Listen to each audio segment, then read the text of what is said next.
कबूल। हाणे हिन कमाल खान खे ख़बर पवंदी त ॾाॾूअ जी यारी रुगो लठ ऐं कुहाड़ी। रबन जे ख़ौफ़ खां कमीनो कमाल खान कंहिं ॿिर में लिकी वेही रहियो आहे गिदड़ जियां।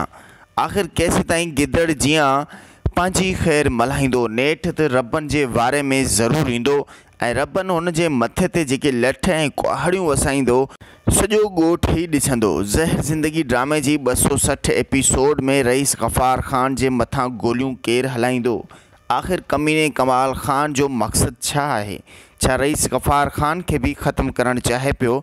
कमीने कमाल ख़ान पंहिंजनि वाठनि खे रईस गफ़ार ख़ान जे मथां गोलियूं हलाइण जो हुकुम जारी करे छॾियो आहे। ज़हर ज़िंदगी ड्रामे में रबन जे हथ में कॾहिं ईंदो ऐं रईस गफ़ार ख़ान वीचारो छा गोलियुनि जी घाव बर्दाश्त करे सघंदो या मौत मरी वेंदो? ज़हर ज़िंदगी ड्रामे में रबन जे हथां कमीने कमाल ख़ान जो मौत तमामु घणो इबरतनाक हूंदो। कमीनो कमाल ख़ान हिन वक़्तु त कंहिं ॿिर में गिदड़ जियां लिकी वेही रहियो आहे, पर शींहुं रबन जे हथ ज़रूरु ईंदो। जॾहिं रबन जे हथ ईंदो उन वक़्तु कमाल ख़ान जे मथे ते हिकु वार बि नज़र कोन ईंदो, छो त हुन जे वारनि में हथ विझी कमीने कमाल ख़ान के सॼे ॻोठ में कुते जियां गिलियो ईंदो।